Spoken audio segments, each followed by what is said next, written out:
Welcome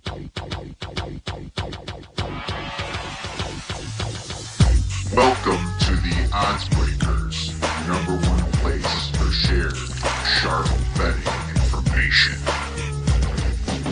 Welcome back to podcast 67 of 2025. I'm your host, Kiev O'Neill. You can find me on Twitter at OBKiev. Follow us at the Oddsbreakers. Follow us on social media / the Oddsbreakers. This episode is being brought to you by The Season.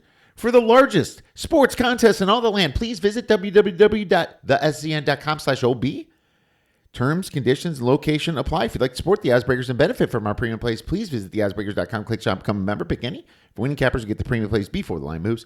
You can also support us on Patreon.com. If nothing else, please visit the Oddsbreakers to become a free Picks and Telegram subscriber. All right, NFL, my friends. What a great week of NFL. Lines are tough, but that's how they always are. And the reason that the lines are tough is because the market is all about it. And there's a lot of variance in this game, but that's why we have a wonderful guest, Mr. Joe Gibbs, not the Joe Gibbs Racing and ex-football Joe Gibbs, the man that creates, or actually compiles all the NFL ref stats. If you're looking for an extra edge because you see officiating variance, this is the man you might want to talk to. So I'm excited to talk to Joe and pick his brain and maybe get on some good ATS refs home and away and help you out through your handicapping season. But before Joe goes on, I'm going to do a little buy low, sell high. And I'm sorry, but after overreaction week, you have to hold your freaking nose on some of these buy low teams. And there's two of them that really stick off the bat. And I'll start with the buy low. And I got to go with Denver. Everyone's crabbing about Knicks. I mean, he had a bad game. But what we saw from last year and the fact that, just had a bad game doesn't make him a bad quarterback yet. And you're getting a massive roster cheap this week. I'm just telling you, I think Denver is a buy low spot against a team that crushed a discombobulated Miami Dolphins team. Now, on the other things, or on the other end of the spectrum, are we buying low on Miami? My God, I'm really holding my nose here. But I might have to make this bet. And I might not pick it for the contest. I should. But this is exactly what overreaction week is all about. They still have Tyreek Hill. Tua has to play better. They have Divinachin. Waller might play. Jalen Waddle. Yeah, it's just, they're still loaded with skill, They still have a defensive guys, Minka Fitzpatrick, Jason Marshall. There's a few things that I'm worried about. Benito Jones, the nose tackle, as well as some offensive linemen are out, like Liam Eichenberg. They lost a lot of offensive line. James Daniels. But they do have Larry Borum there that could come in for Austin Jackson. And they have just, is it quite cluster injuries yet on the offensive line? I mean, it is borderline. But would it shock you if Tyreek Hill shows up from embarrassment, Tua shows up from embarrassment because everyone's talking crap about him, and just has an awesome game and just blows this Patriots team out? Wouldn't shock me. Vrabel's a good coach, but he's still a new coach over there. They still have a terrible roster on the Patriots. Their offensive line looked terrible last week against the Raiders. We were on the Raiders last week. And their defense looked bad. Would it shock you if Tyreek Hill gets over 100 yards here?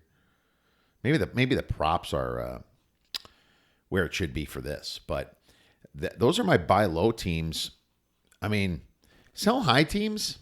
Are we giving the Packers a little bit too much credit for beating a Lions team that couldn't block? I mean, defense looked like Lions defense last year, lost both coordinators. Are we ready to give them 3.5 points this week? And this is Thursday Night Football, baby. Unfortunately, if you're not getting the live broadcast tonight or today at 1 p.m., well, actually today's 1:30 p.m. Pacific, 4:30 Eastern, then you might miss this. But I'm seriously looking at the Commanders tonight. And since it's the Thursday game, I probably should pick another sell high team. It's so funny. I mean, it's probably the Colts. It's still Danny Dimes over there. It's still Danny Dimes throwing the ball. Still him. No difference. It's an interesting week because we have some serious injuries with the Niners. Mac Jones comes in, but Mac Jones finally has a quarterback coach. And Shanahan, a good offense. Maybe he looks like a little bit of what we saw at Alabama. Wouldn't shock me. Look what he did to Brock Purdy. Now this number's all the way down to 3. So contest-wise, I'm hoping that the circuit puts a 3 so I don't have to play this Thursday game, but I'm really considering looking at Washington. But, that's my buy low, sell high. We're going to sell high in the Colts. Probably sell a little high still on the Bengals, who shouldn't have won. Buy low, Denver, and buy low, sad to say it, hold your nose, on Miami. All right. Well, let's get into a little NFL with our wonderful guest, Mr. Joe Gibbs. Hey, folks, big opportunity here. The Oddsbreakers has partnered with the Optimus Prime crypto options trading platform and the Apex Alliance Club. How it works is that the Apex Alliance Club runs an AI-based algorithm that guarantees the trades that they give you. And that's how you get such a big income right away. And throughout the first 2 months, you can literally double your money. The greatest thing about this opportunity is it's completely safe. They give you $1,000 just to try it out. Once you make some profit, they take it back and you decide to make your first investment. Make sure you get some info on this by emailing us at info@theoddsbreakers.com. The Apex Alliance Club and the Optimus Prime crypto trading platform is a Coinbase and a Crypto.com friendly company. Now I'm very excited to welcome back, Mr. Joe Gibbs from Sharp Football Analysis. You can follow Joe on X at NFL Ref Stats 1. Joe, thanks, my man, for coming back on the show. It's been a whirlwind of a week 1. Hope you're doing well this week. Could you tell us a little bit about how your week 1 went and how you're doing? Yeah, doing pretty well. Just glad to have football back. Week 1, not too bad. I didn't have a strong opinion on a lot of games. I'm just happy to have football back and then just observe the teams, observe the referees, and just try and get an idea of the lay of the land more than anything else. And so took some notes. Week 1 and then into week 2 this week, to me, are the 2 toughest weeks of the year. Week 1, you kind of get a snapshot of what you see from the teams, but then you overreact week 2 from week 1, and it's very confusing. So I really just use that more as a 2-week stretch to sit back, take notes, and just lay the foundation for the season ahead. Really, that's the way I approach it. It's great. I mean, everyone hates the Dolphins. The Dolphins are the worst team in the league, according to everybody. The reactions are fun to watch. You know what? I've doing this all these years. I know I'm definitely not betting against some of these or for these reactions. I think there's some real and there's not, but we have to remember these teams are embarrassed that lost bad, and these teams are a little fat and happy that won really well. So those are like the ways that I like to look at it, and I think others do too. But could you just remind our listeners or tell our new listeners kind of what you do? That's actually kind of a specialty compared to the rest of us handicappers. Yeah, I look at the officiating impact on the games and have a great database of every referee, pretty much from every angle. I break it down into quadrants and just 10-yard breakdown of every referee of how they call the game, if they favor the home team, the road team, overs, unders, and just apply that to each game on a week-by-week basis and how it affects each team, whether positively or negatively. And it's not the be-all, end-all, and nothing is, but it certainly provides some insight into how the game's going to be called. The easiest example I can give you is if a refereeing crew really focuses on offensive holding, and you have a team in a game, Team A struggles with offensive holding and Team B doesn't, well, straight off the bat, then that obviously is an advantage for the team that doesn't have the issues with that penalty. So that's an easy example to give, but that kind of gives a glimpse into how I approach it. It's a great example, and it's so unique to this landscape. And it's something that you enjoy doing, and I enjoy you doing it because I really believe that they affect some of these lines, and they have some predispositions. I think that without even them necessarily knowing it, like you can tell them one of their records for over-unders, and they'd be like, what? I think that's really interesting. A lot of them probably don't like to be criticized. A lot of these guys are doctors, lawyers, and stuff like that don't want to hear it. But I think it's important that we approach this level of handicapping, and in a sport that is so tight as it is. I think the flags mean a lot more in the NFL than they do in college because it's just so much more tighter and so much is decided. Oh, absolutely. The margins are so thin between a win and a loss, and one flag, especially late in the game. I mean, it can completely turn the game based on that call, or just as importantly, a no call. And so, yeah, it really does have a huge impact on the game. And, the NFL is now in bed with all the betting companies, and that just adds a whole other layer of controversy to it. And so when you get into bed with all these companies and every other ad is, go and bet at DraftKings or whatever, you're just asking for trouble. And, the NFL probably doesn't appreciate some of my content. I don't know if they probably don't even know who I am, but I know that some of the... I think they might know who you are. They probably have have you on a shit list somewhere.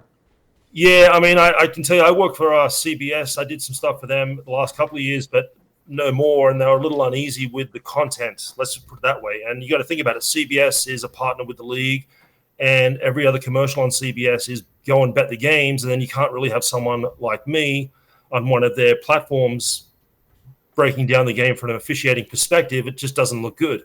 It sure doesn't. That's the end of that. It will see, and that's what I say. I think the networks, at least subconsciously, influence a lot of what's going on.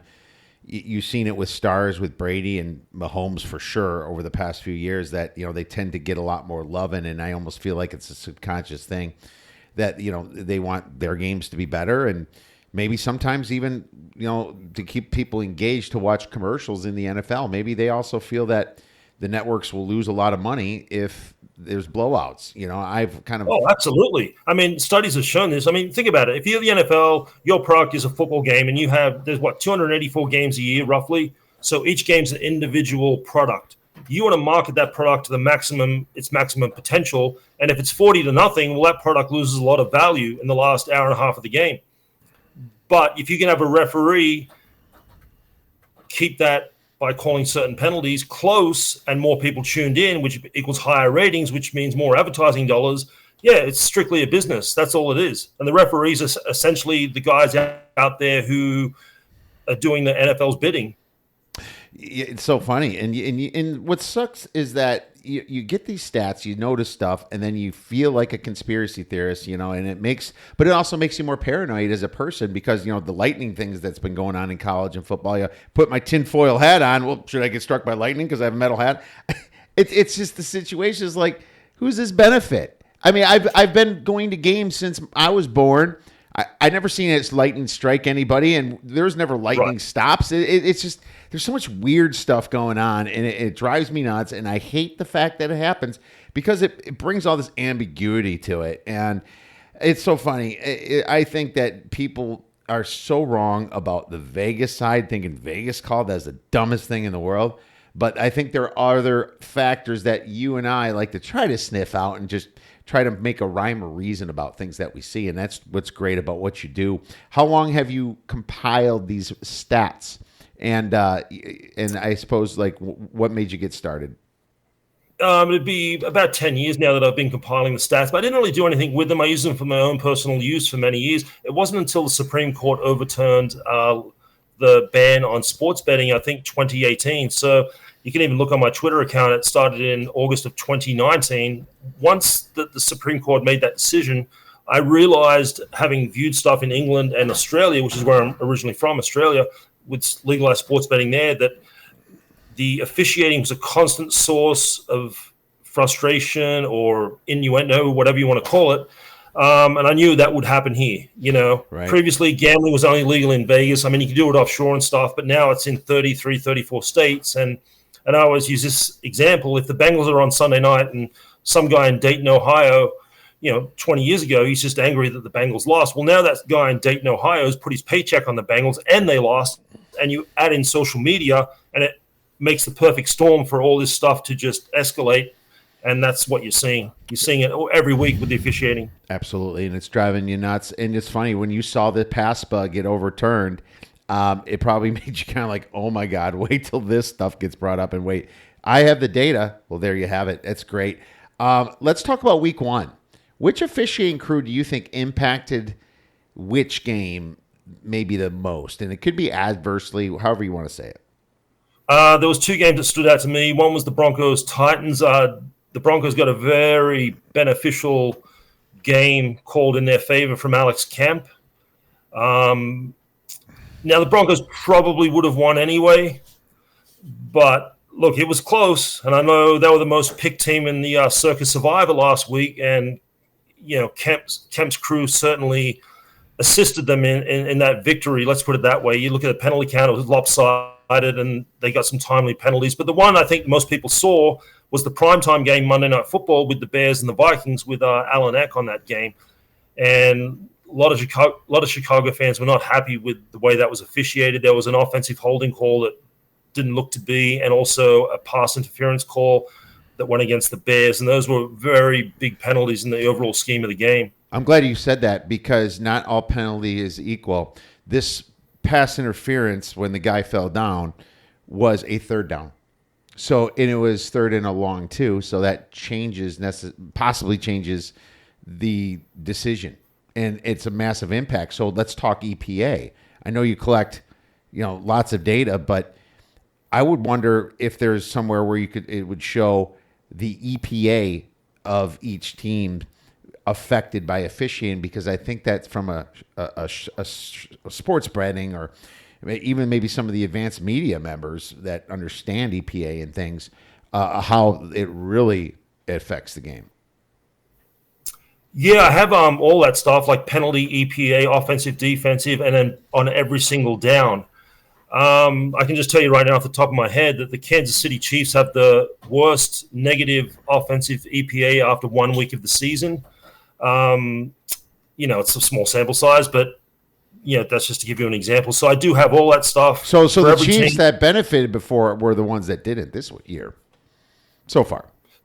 So far, the Chiefs have not benefited. They have a negative. It's like minus 3.97. You got to put that in context, but that's what it was, like minus 3.97 offensive penalty EPA, which is 32nd in the league, the worst in the league after 1 week. Wow, that's great. And so you probably have systems that quantify EPA based upon some of these flags. Yeah, you can break it down for every first, second, third, fourth down with every referee, so you can look at it. And so it's very boring, I'll be honest with you. And I don't put this stuff on Twitter because some guys they're like, oh, okay, whatever. Twitter is more for controversy and just a quick hit, da-da-da-da. But the teams, and I do talk to some of the teams about this, and it's more for their benefit than consuming on social media, where it doesn't get any traction. But the teams, it's extremely useful information when you can pinpoint on third down, this is where your advantage is with this referee, whether it's on the offensive, defensive side of the ball. They may be more likely to call a penalty, say, in the first and second quarter, but on that same penalty or that same play in the fourth quarter, their percentages plummet. And so you need to know this stuff going in with certain crews. I mean, that's amazing. It must be difficult to judge every single flag per game. That must be very time consuming, unless some of it's automated. Well, yes, it is automated. In large degree, it's automated. But then you've still got to go through it all, and then it's hard. It's a lot of work. Let's put it that way. Yeah, I'm sure it is. In Las Vegas, Chris was wondering what does it mean, the worst mean with KC? They got screwed most by the rest, or they screwed themselves? I almost think it means screwed the most by the refs, right? Well, they got the most off. They compiled the most Negative expected points. The most negative expectation via penalties, and I think they had 3 false starts and 3 offensive holdings last week off the top of my head, and I think they had a delay game or something like that. So when you combine all that into the game, in the situation they were in on that particular play, that's again, it's a lot of explaining to do, but that's the gist of it. I think you're on the right track. I think it is their fault, except for you still have to count the EPAs on a non-existent pass interference, which is going to adversely affect them. But that would, I guess, not be their fault if the ref screwed up, right? But it still goes against the other team. And obviously, I would make the argument that they benefited last year mostly from that, and that's what's interesting. It's like there is absolutely teams that commit more penalties and they deserve to be scrutinized for it. But there's also teams that are more fortunate because of it as well. Yeah. There's that, and then like to your point earlier, certain teams get calls like Joe Burrow or Patrick Mahomes. They're going to get that because that benefits the league to have those guys' faces on TV in big games, in close games, whereas the Carolina Panthers probably just don't get it. It's probably a subconscious thing, but that's the way the world works. But actually, as far as penalties go, and I've spoke to teams about this, more so on the defensive side of things, committing penalties is actually a smart thing. There's a strategic way to do it, to optimize it. And, you use the Overton window, the level of acceptability. You really want to commit penalties. A defensive holding penalty on first down on a 1st and 10 at the opponent's 23-yard line, that's a fantastic penalty in my book because you've got that penalty out of the way on a nothing play. It's only 5 yards. But the referee knows that they can only throw so many flags. They've already thrown one. So now on 3rd and 6, you may hold. They're like, well, I threw on 2 plays. I don't want to throw another one. You know what I mean? So yes, the conscious game, and sometimes a crew will just stick right on it and just keep throwing it, and they have, but they're nervous. They're like, oh my god, I look like an idiot. They can't because the league doesn't want that. The league tells and so the teams keep doing it, and I think some of the Baltimore Ravens defenses that were amazing just kept doing it too. In the past, yeah, Baltimore's really good at it. The old Seahawks with the Legion of Boom, now every play they held. Well, on average last year, each team was called for 2.4 defensive penalties per game. That's on average. So the referee's going to call a team 2.4 times a game. They're going to throw a flag on your defense. Well, you may be on the field for 65 plays. So that means there's 62 and a half plays you're not getting called. So you might as well hold on every play. So they can't throw 62 flags. Yeah, and that's true. Now, it has to be the fact that you're in position to benefit afterwards because if it could change the game. And that's why another great question from Chris, the rating is a combination of called penalties and timing, or is it just called penalties? Down and distance, called penalties, the time of the game. I mean, there's a lot of factors that go into it. Yeah, into EPA, right? Into EPA because a 3rd down is different in the 4th quarter at the end of the game when the time score. Yeah, that's interesting. And is there an accounting factor included on penalties not called? That's tough. That's kind of my holy grail right now is to create a database for that. But it goes back to the penalty's not called. Well, what do you consider a penalty that was not called? So you and me could disagree on that. Tonight you'll see it tonight in the Commanders-Packers game that there'll be a no call on something, and half of Twitter will say it was a penalty, and the other half won't. So the problem with the database of the no calls, which I think would be an awesome concept, you have to determine which ones are no calls that should have been, and then you're playing God. You're playing God. And it has to be well, I mean, we know the game. We're going to know when they screwed up. Not all Twitter will. As a matter of fact, most Twitter wouldn't. But I think that you would definitely know. And the problem is you're compiling this, and it's hard to sell that. And that's why, people write articles about officiating. They don't talk about like when Buffalo made it to the 1st down line clearly, but the one ref spotted it back, one ref spotted it there, and then they went with the guy that spotted it back, stuff like that. How do you quantify that, It's just like the eye test does it, but, and I think that's why also people are upset. I think, there's limitations on the data, but man, if you get that holy grail done, I'm really interested in learning more about that. If I get that done, then Elon Musk will be mowing my lawn. Yeah, right. Somebody Right. did Yeah, that. absolutely. Or at least Roger Goodell sends somebody to mow your lawn and then probably influence you. Yeah, that'd be a money maker. Sure would. And it's time consuming for sure. How much of a sample size do you need on these officiating crews before you start making educated determinations? Ideally, the more the better. Right now, everything I do starts essentially between 2016 and 2018 because a lot of new referees came in the 2018 season.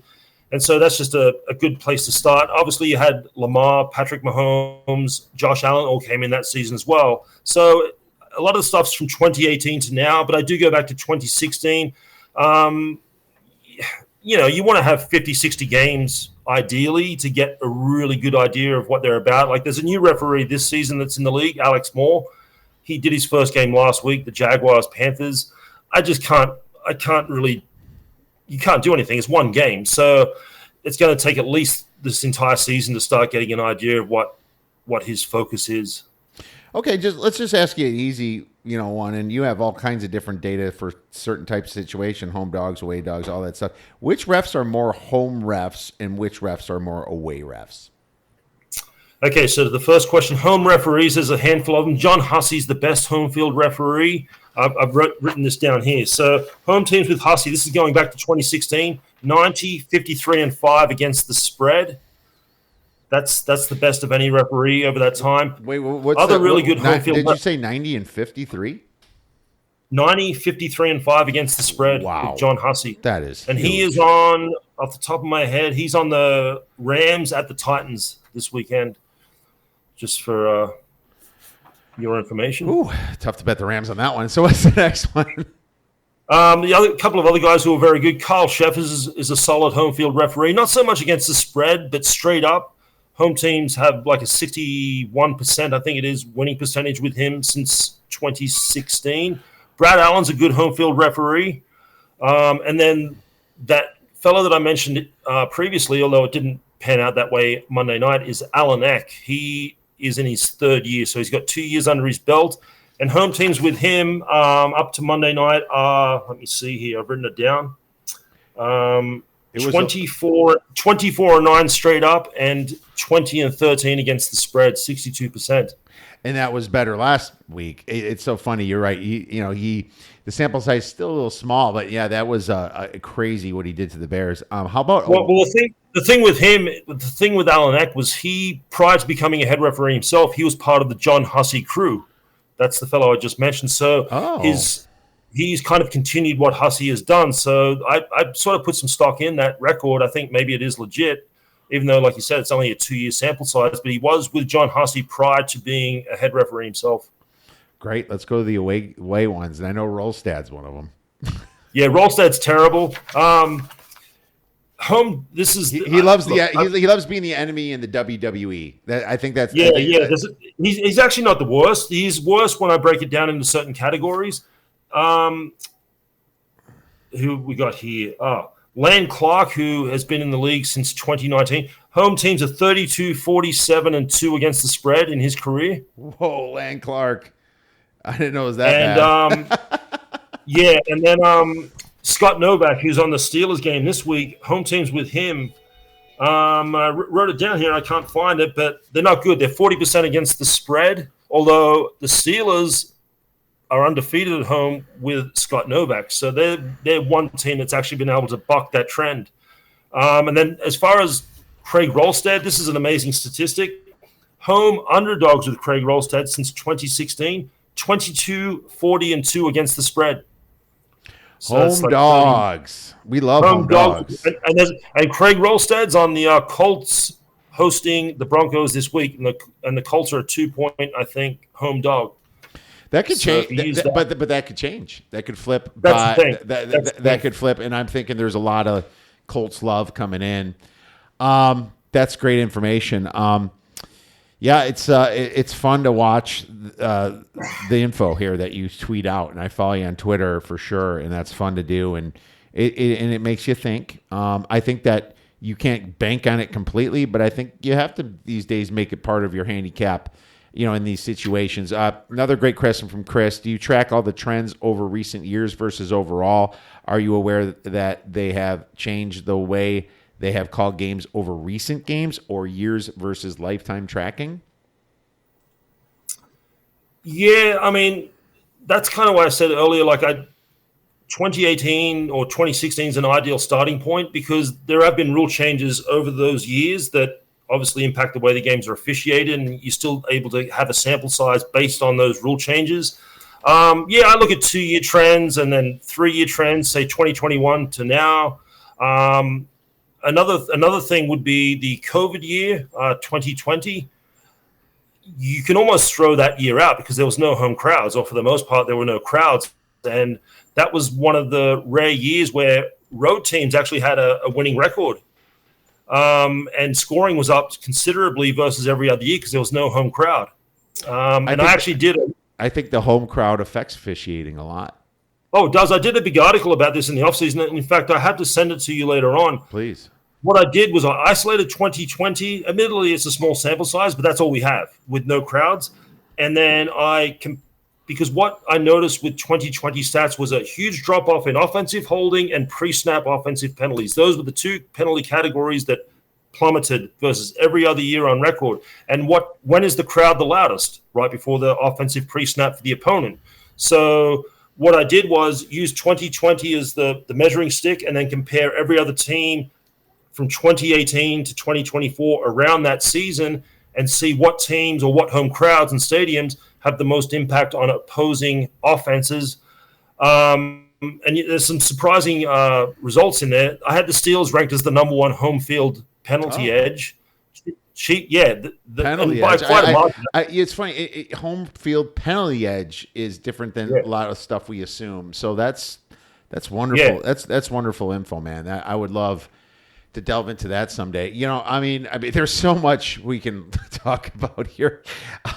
What's funny is that we have to get to some of these games. I know you love the NFL and you make some bets and you have a good time with it as well. And that's what we do. And that's what this show's about. So, and you can definitely mention some of the refs, but let's just kind of go over some of these games here and we can pass if for the sake of timing. And if in case we don't like something, obviously by the time this podcast comes out, the Packers versus the Commanders will be done, but I did notice that there was a ref in this game. That I was it Allen or Clark? It was Rogers or Clark, right? Brad Rogers, yeah. Yeah, I thought Rogers was a little bit more of an away ref. Was I wrong on that?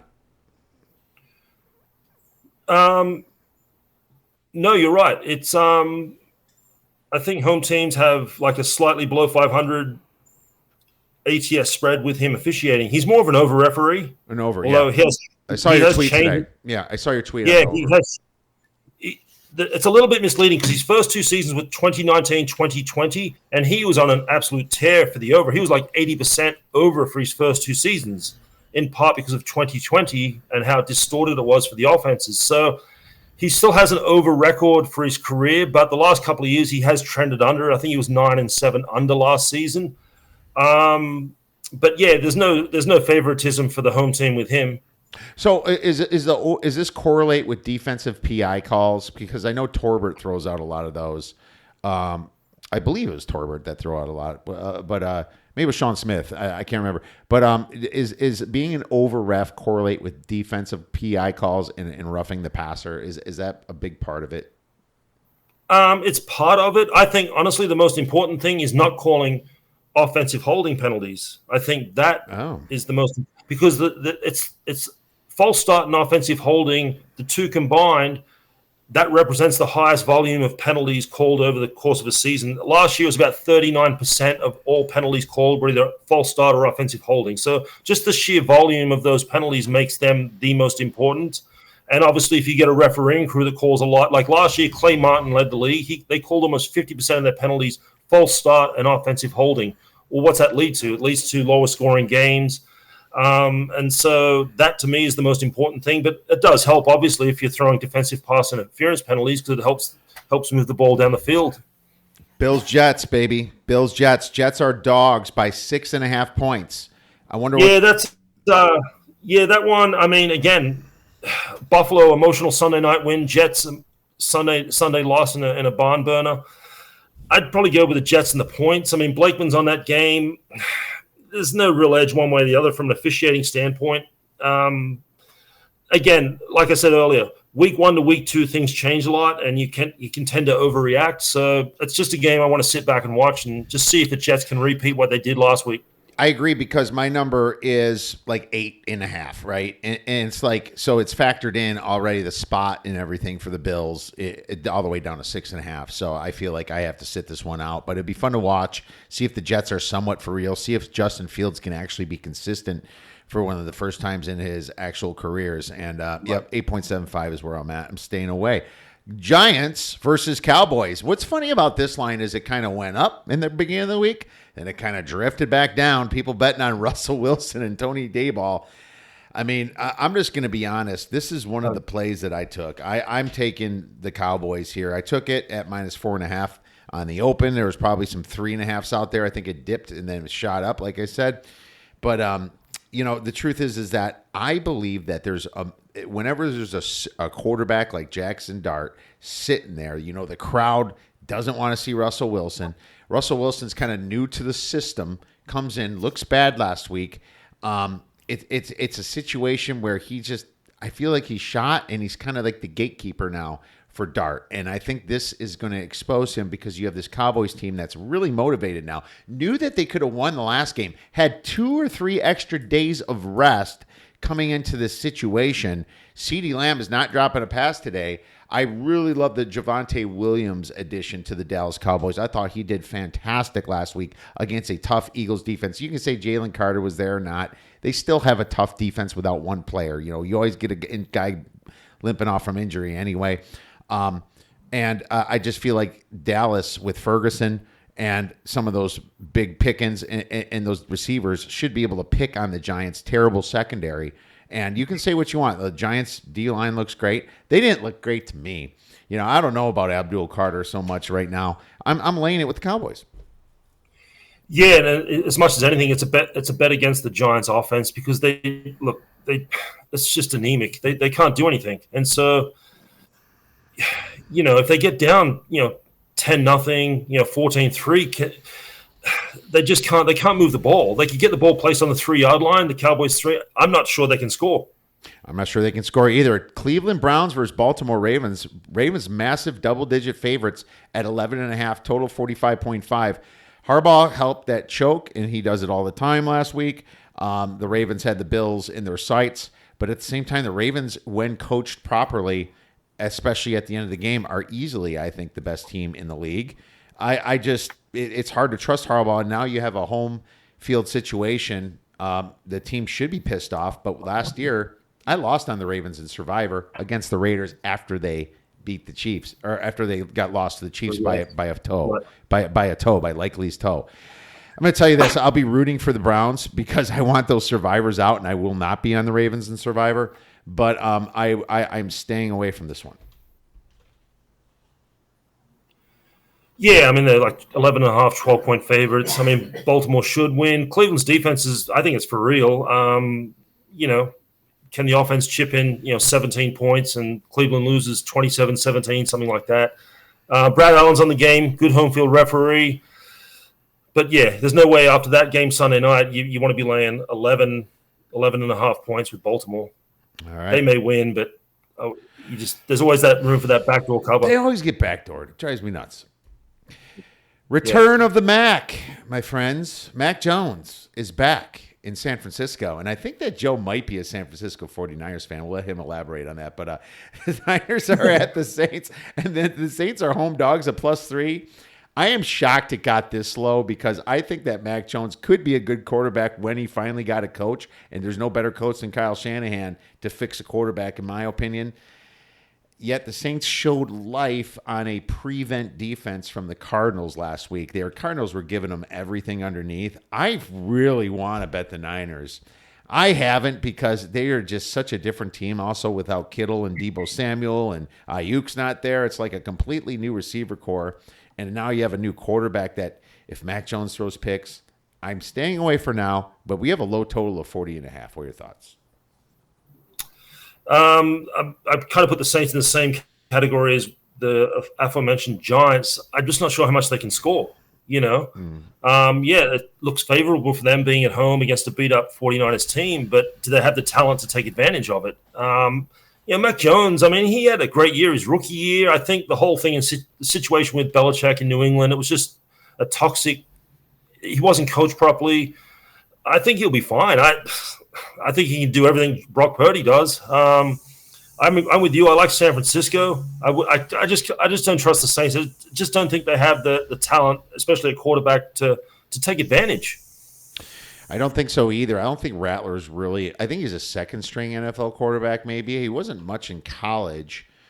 He was supposed to be, but he wasn't, but he still made it. I like Olave a little bit, but this Saints offensive line is bad, and their defense is choppable.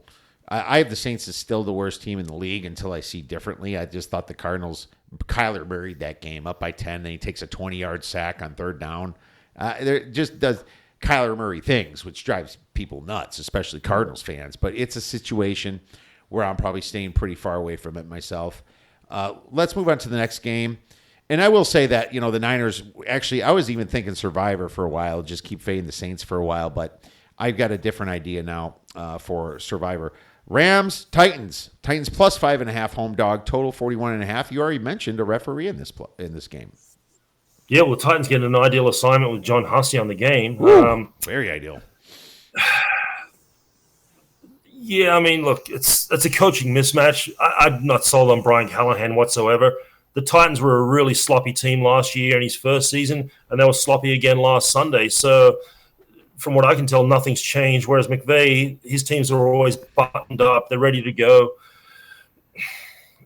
It's just to stay. Again, I just want to watch the game and just see what changes from week 1 to week 2, and just we'll see what happens. Yeah, I'm scared as hell of betting the Rams after they should have lost that game if that ball wasn't punched out of Dare Ogunbowale's hands last week. And I'm pissed because I was on the Titans. I thought I deserved that one for the contest, but it is what it is. I got NFL'd, and the guy that just made the catch to get down there fumbled. So that is what it is. Let's move on to the next game. The Jaguars versus the Bengals. I have a play on this, but I'll let you go first. Yeah, so Cincinnati and Jacksonville. Well, Alan X on the game, so he's a very good home field referee, so that favors the Bengals. I actually think it could be a high-scoring game. Jacksonville's offense looked pretty solid. Like Liam Cohen he looked so far after 1 week. It's a small sample size, but their offense looked a lot more efficient last week. Now it's against Carolina, so take that for what it's worth. The Bengals, I mean, that was a divisional road game last week against the Browns defense. I think is pretty good. It's going to be a lot easier going. I think the over's the play in this game. The Bengals had 7 total yards in the second half and won the game. Right. That's crazy. Yeah. And should have lost. They should have lost the game, actually. But if they lost, I would not be playing the Jaguars. The fact that they won and got through that crap makes me still want to play the Jaguars a little bit. I think there's a situation here where it's going to be back and forth all game, and that's why I kind of like the over a little bit too. It's a high total at 48.5. Not seeing any weather. I just think that I like Liam Cohen, and I had the Jaguars last week. I didn't have them in contest, but they handled the Panthers like they're supposed to do. But I just feel like the talent on this Jaguars team is very backdoorable, and this Bengals defense is so bad that I just feel like they can't stop anybody, and it's always going to be a shootout with them unless they're playing a team like the Saints or the Patriots or Carolina, right? Or a slower team that pounds the ball. I just feel like the Jaguars can cover 3.5, and it sucks that X there. Maybe X going to be like he was against the Bears. I don't know. Or maybe that changes. But I'm okay with the Bengals winning by 3 because I got 3.5. So that's another play from my side. Right. Bears Lions. Lions up to -6 in some books. It's like -5 in a lot of contests. Whew. Lions looked pretty bad last week, but it's also another thing. It's like if you bet on the team that looked bad the week before and always faded bet against the team that looked bad and bet on the team that looked good, you're probably losing a lot of money in the NFL, aren't you? Right. Yeah, this is a fascinating game. I mean, yeah, Detroit they looked dead last week, just nothing. The Bears, I mean, they look good early, but they're the Bears. You got Ben Johnson against his old team. There's a lot of storylines to this one. I mean, Detroit's home field is going to be loud in there. A lot of pre-snap penalties for the Bears on Monday night at home. Okay, so now they're going to be in that environment, in that dome in Detroit. So if I had to, I'd take Detroit laying the points, but not with a lot of confidence. I mean, again, it's a game I just want to see. Let's see what we get from week 1 to week 2 with these teams, okay? Because week 1 can be misleading. And it can be, but all the concerns we had so far, after one game, this Lions offensive line has to be better. And what they showed against Green Bay was terrible. And the coordinators, you heard a lot of great things from the beat writers, but still haven't seen it. But if Campbell can't get these guys to beat his offensive coordinator that everybody's been giving credit to for their runs, then Campbell is not a good coach. Campbell has to win this by margin, in my opinion. This team has to play their asses are on fire, to blow out this Bears team and their old offensive coordinator. If they are not motivated to do that, then there's something wrong. But here's the problem.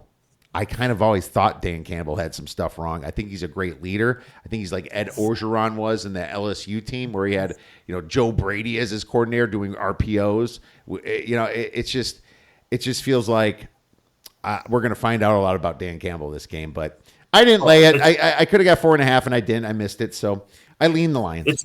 It's one of the more compelling games of the weekend just because of all the storylines around it and what we saw last week. Is that the true team or is that just a blip on the screen? We'll find out. Seattle versus Pittsburgh. Pittsburgh -3, total 39.5. Scott Novak is... Novak on it, yeah. I mentioned that he's terrible home field referee, but the Steelers are undefeated with him at home, 3-0 straight up and against the spread. So such a weird they've dynamic. managed to keep him. Managed to keep him at bay. I like the Steelers in this one. I think they can carry the momentum from last week into this game here. I bet against Seattle last week with the Niners. And to be perfectly honest, San Francisco should have won that game by 8-10 points minimum. And that's one bad. I didn't bet him. I took Seattle in the contest. That's when I agreed I should have lost even by more. Right. Even though Darnold fumbled, they shouldn't have been in that game. No, I agree. It was a total. Look, San Francisco dominated the game. I don't trust Sam Darnold. I think last year was an outlier in his 7-year career. That was the 1 year with Kevin O'Connell, everybody looks good. So the reality is he's a backup quarterback for a reason, or he had been. Seattle offensive line's not good. Pittsburgh's going to get after it this week. They were embarrassed defensively last week. Rodgers gives them a little bit more leeway defensively. They can get into that 24, 27-point range. I like the Steelers here on Sunday. And it's a home opener. But it's their only home game for the first 6 weeks of the season. They're not back in Pittsburgh again until week 6 against Cleveland. Yeah, they better get up for it, but it's just such a weird letdown spot after Rodgers beats his old team and the way he celebrated. And it's so hard. My number's 2.75, so I'm really close to it anyway. But the way I looked at it is I bet on Sam Darnold last week. You get what you deserve when you bet on Sam Darnold. And if you lose, that's because you bet on Sam Darnold. And it's just a situation where the worst thing you can do is fumble. So what do? You don't see Nick Bosa pushing the guy towards you. You carelessly just whip your arm back. It's just so Sam Darnold. He chokes. I can't bet on. It's going to be hard for me to bet on Seattle this year. And there's going to be a spot where I have to, and I'm not going to like it, man. I'm not. This is not the spot. I'm just leaving this one alone. Patriots versus Dolphins. Now Dolphins. Oh, money coming. -1.5, maybe -118. I mean, I'll be honest with you. I was really considering the Dolphins for the contest play, and I still might. But here's the thing. This team looks so bad, and they are way better than this, and that the Patriots. I just feel like even though they hate their coach, Mike McDaniel, this is the game that they're going to kick ass in, and then they'll lose again next week. It just feels so NFL-y that people are going to be like, oh, duh, the Dolphins, Tyreek Hill exploded for 100. I think I'll take a Tyreek Hill prop. I didn't take it yet. But that's it's hard to bet the Dolphins because maybe the coach did lose them so much that they're not going to care how they look. But it's the Dolphins or nothing for me. Yeah, I agree. I mean, Miami just looked atrocious last week. You have to figure that if they have any sort of pride, there'll be a bounce back. And they do have a very good home field advantage. If you look at their home versus road splits for the last 6-7 years, they're one of the better home teams. That South Florida heat and humidity, and the opposing team sits on the northern sideline in that sun the whole game. And so that definitely has an effect on opposing teams. And Miami has a pretty good winning percentage because of that. They sure do. It's hot and muggy, and it's just – I wish the Patriots almost won. It'd been a better spot. But when everybody hates you, it's time to bet on them, man. Right. Panthers versus Cardinals. Cardinals -6.5 total, 44.5. Joe, I'm going to this game with my son. I'm bringing him there, and I'm not betting on it. I don't need to. I'd probably. This is another game you can probably play the over. Arizona at home. The Panthers, who knows what you're getting. Arizona should get there 27, 31 points. Well, what's going to stop Jonathan Gannon playing prevent the whole time? That's what he did. That's what he did. He let everything underneath. And that's going to get the Panthers down the field. The Panthers down 9. They get down to the 30. They kick the field goal. They're down 6. Game's over. I mean, it's just – I feel like laying big points with the Cardinals is going to be very dangerous. Even though my number's like 7.5, 8, I just can't get there, man. It's because of the way they play defense. And, I don't think there's a ref side on this game. I'm going to enjoy it watching it. And I couldn't play the Cardinals for Survivor just because I can't be at the game where I lose a big Survivor. Maybe a smaller Survivor. I'm in a few small ones too. But, yeah, it's a situation where I'm staying away. Broncos, Colts looked great last week. That's a fascinating game because, again, how good are the Colts considering what we just mentioned about Miami? They basically laid down last week, didn't do anything. So it's very hard to get a gauge on. And I took the Colts last week. That was one of my plays, was the Colts. Good play. But again, you're playing a Miami team that just didn't show up. So that's not going to be the case this week. Peyton will have Denver ready. It's a completely different opposition this week. And again, it's a game I want to watch and see.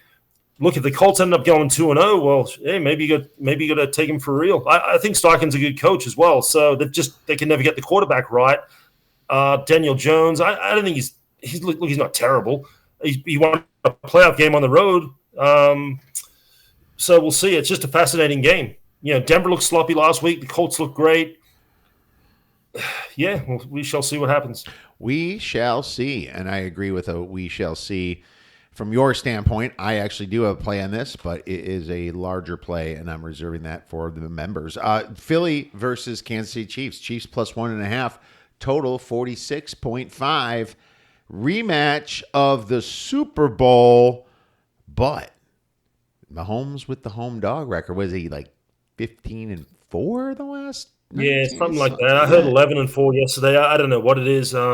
But it's high. It's pretty damn good, whatever it is. I think it is. Yeah. 11, The Chiefs lost 2 games, and now to be fair, those 2 games are 7 months apart. But they were against the Eagles, and then the Chargers last week. But their offensive line has been absolutely exposed in both of those games. Terrible. And so Philly has a huge advantage in the trenches, particularly along the offensive line. And they get Jalen Carter back this week, which completely changes the dynamic of that defensive line. I just think Philly's a better team. They have better players, especially in the trenches. Yeah, Mahomes is a magician. I like Philadelphia in this one. I wrote up about this game this week. The offensive holding, the false start penalties for Kansas City have been an issue. Alex Kemp, he ranks second for offensive holding penalties per game last year, and he currently co-ranks number 1 for us offensive holding this year. So if that continues on Sunday and the Chiefs get 3 or 4 offensive holding penalties and the Eagles usually don't, well, over the course of a game, that means a whole hell of a lot. Yeah, I wonder how good of a ref Kemp is. Do you have like numbers on like how good they are accurate, you think, and not like from a standard deviation type situation, bell curve? No, I mean on how good they are. That's a judgment call, I suppose. Yeah. I think Bill Vinovich is the best referee because he tends to let them play. Just looks, especially in those bigger games, generally stays out of the way. Any referee that stays out of the way, to me, is a better referee. Now, some will say, well, they're not calling penalties. They should. But I say you let the players play and the chips fall where they may. So, to me, like a guy like Bill Vinovich is the gold standard. Kemp can get a little bit too involved in games, and he did that Broncos game last week, as we mentioned. And there was a whole lot of calls in that were very controversial. And in fact, the last time the Chiefs had Alex Kemp on their game was week 2 last season. So he's back there again week 2 this season.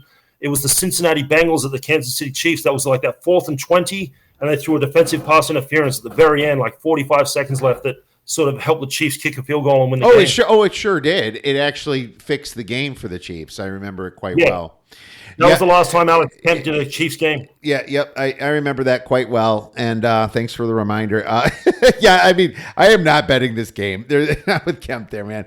He is, just like you said, all over the place and likes to affect games. Yeah, I agree with the letting him play to a certain extent. Like that, a very tiny jersey tug that on a ball that is completely uncatchable. It's the end of the game. Dude, didn't you see the offensive guy just push him off? It's like you could have called that. It's like don't get involved when it's like that. I agree that the game people need to learn from Vinovich if that's the case. We got the Bucks. Or no, wait. I'm getting ahead. Falcons versus Vikings, and Vikings is 3.5. The total is 44.5. Again, this is a fascinating game. I'm a huge Michael Penix fan, so. But the Vikings, that team, that roster is absolutely stacked. McCarthy looked like the real deal, at least in the fourth quarter on Monday night. They're going to be at home. One of the best home field advantages in the NFL. That place is going to be rocking. I think Atlanta could be 0-2 after that game. They'll probably be 0-2, but I will cover the game, hopefully, because this is my third play. We're going with the Falcons plus the 3.5. I gave it out at 4.5, so it's 3.5. I still like it, and I'm going to have to write down 3.5 for a podcast play. Here's the thing. The great storyline is clearly the Michigan versus Washington national championship rematch, and that's an awesome storyline. Bravo to the NFL. This is a game where I like Penix. I hate the coach. I think Raheem Morris might be the worst freaking coach in the NFL, and I think Kevin O'Connell might be the greatest coach in the NFL, or up there, right? But I'm not selling McCarthy yet. I mean, and so I almost even like Penix as an NFL quarterback more than McCarthy right now. At least Penix had more games under his shoulder. I think Minnesota wins by 3. I think it's going to be a field. I think they might be trailing, but the Falcons completely outgained Tampa. They should have won that game, and Young Hoku completely messed that up, the field goal kicker. And hopefully, it's not up to him this week, and maybe they go for it a little bit more. But it's a home run spot for the Falcons that need this game, and I think they cover. So we'll go with the Falcons plus 3.5 for our third play. Bucks Texans minus 2.5, total 42.5. This is the interesting game that was brought up by Chris that we wonder about Sean Hockley, the official here, who might have some trends to the under. Bucks versus Texans, minus 2.5, total 42.5. Yeah, I mean, Hockley is a great under referee. I don't know if I have it in front of me here, but he's like 65 and 43 to the under, something like that in his career. Yeah. It's about 58, 59% to the under in his career. And he was 11-6 to the under last season. He's 1-0 to the under this season. He did the 49ers and Seahawks last week. You got two defensive-minded head coaches, Bowles versus D'Amico Ryans. Both offensive lines are shaky, particularly the Texans. It was a real problem for them last week. And you get a referee like Hockley who makes a point of emphasis on these offensive penalties. Well, that could spell a long night for the Texans. So, yeah, to me it would be under or nothing. That seems the most logical bet in the game. And as far as the side goes, I would lean to the Bucks plus 2.5 because they do have a little bit more offensive continuity, which will go a long way with this officiating crew. But look, they struggled a little bit last week against a subpar Falcons defense, and this Texans defense is the real deal. So the under looks the way to go to me. But from a side point, I'd probably just lean Tampa. I think the fact it's 42.5 tells me to the under too. I mean, it's not like toying with 43, 44. This tells me under, really. Yeah, I think there's a chance that this could be a 6-3 game at halftime, and it's going to be very ugly. And there's injuries on both sides, and receiver injuries on Tampa. There's always seems to be injuries on the Texans. Mixon's been out, obviously, and the Texans are the problem for the Texans, and they had this issue last year, was the offensive line is a disaster. They struggled for the first 8 games last year, and obviously, like I just mentioned, they struggled on Sunday, admittedly against a very good Rams defense on the road. So, but the offensive line's completely revamped, and so that takes time to figure everything out. And so, Tampa does have a pretty good defensive line. So, the under is the play here, absolutely. And Chris brings up a good point. Is there a dome record? Do you take dome records on these over unders with the refs? Like if you're in a dome, there are statistics like in a dome or outdoors or non-conference, stuff like that. It doesn't really affect anything too much. And I think taking a dome record from October 31st on is a lot different than from August to September to October. I think that it should be closer, and domes are always better. But it could throw your stats off if you're like, oh, these are always domes. It's like, well, this is early in the year, so it's a great point to bring for Chris to bring up for sure. Though I'm interested, especially after October 31st, about domes.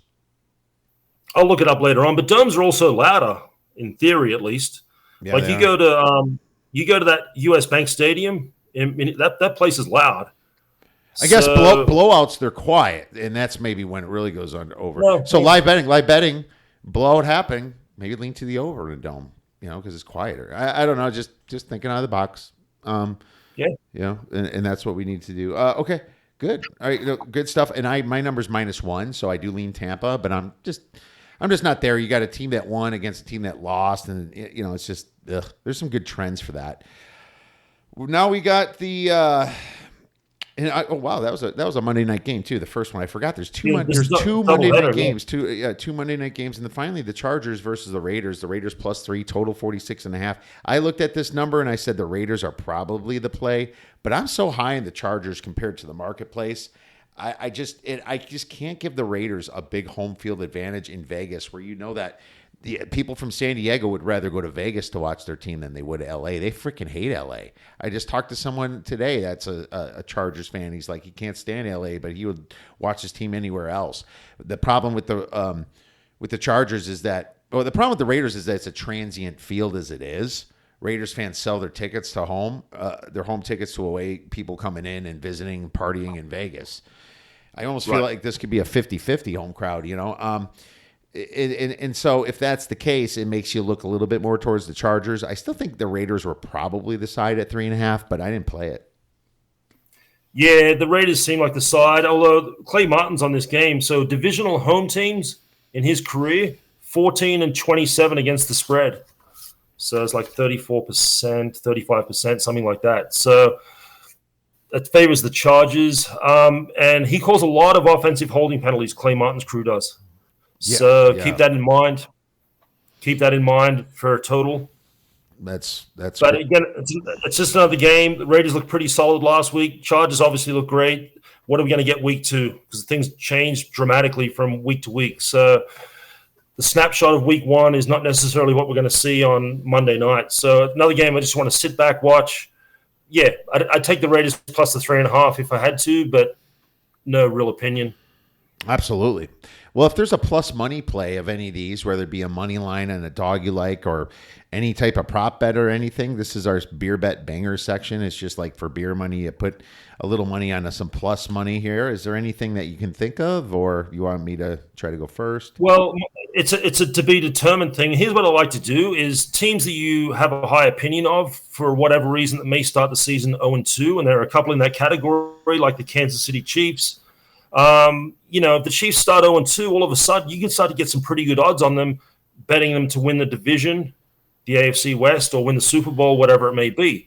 So I like to look at things like that after this week 2 on teams that you do like, and for whatever reason they just haven't won a game. All of a sudden they've gone from 6-1 to 18-1, things like that, just because of their records. So you start doing that after a couple of weeks, 2 to 3 weeks into the season. And so, the Falcons, the Chiefs, they could all be 0-2. I'm trying to think who else. There's another high-profile team that could be in that. So that's what I would suggest. Well, there you go. You can just pick any one of those teams. I'll just go with the Chiefs, see where that is. Well, that's basically what the money line price is with the Chiefs because clearly, they're in a terrible situation right now. And I'm having a little bit of an internet issue here. It looks like a little hiccup. So hopefully Joe will come back if you're not there, Joe. There you are, Joe. But yeah, I had a little internet hiccup here.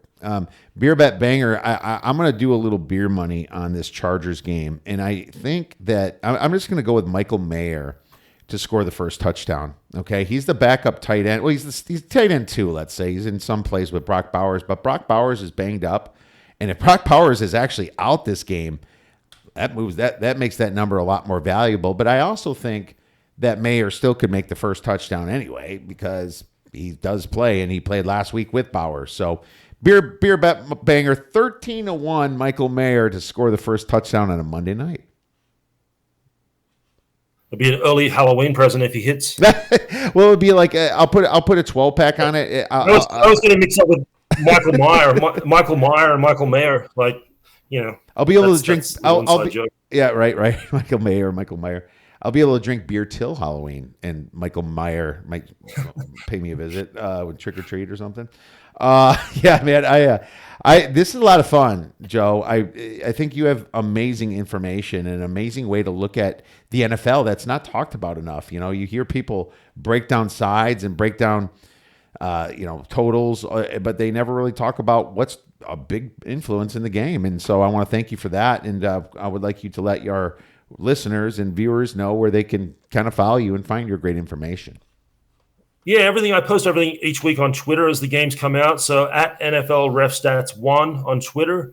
And like you said earlier, I work for Warren Sharp over at Sharp Football and sharpfootballanalysis.com. And I post an article there each week detailing a few games in depth. But primarily Twitter, NFL Ref Stats 1. That's where you go.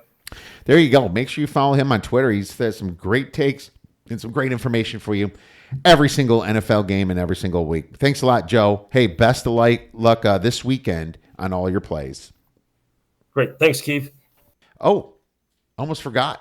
Our refuse to lose teaser. We can't forget that because that is a very important part of this show.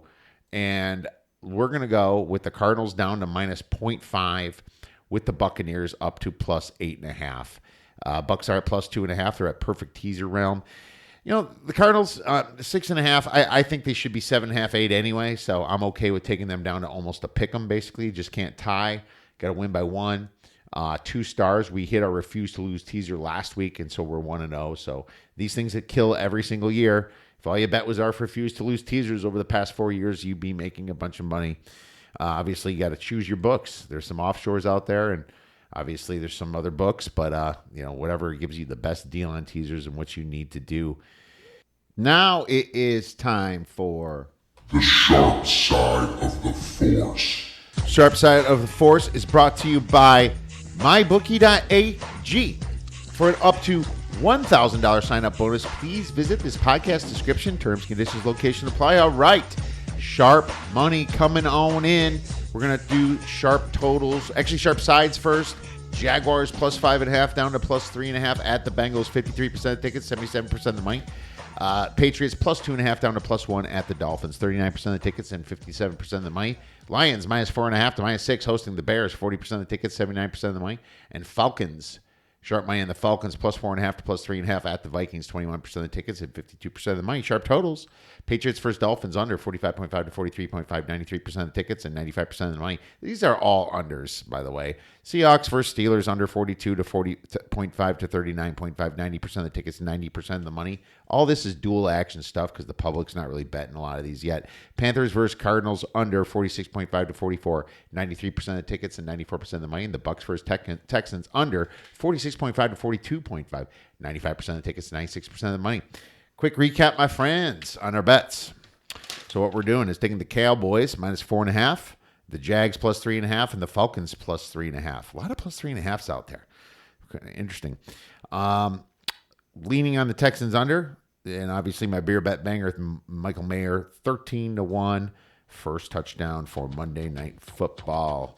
My friends, thank you so much for listening to this podcast. If you have any questions for us, please feel free to tweet us at The Asburgers. Email us at info@theasburgers.com. Have a great rest of your week, and go get some winners.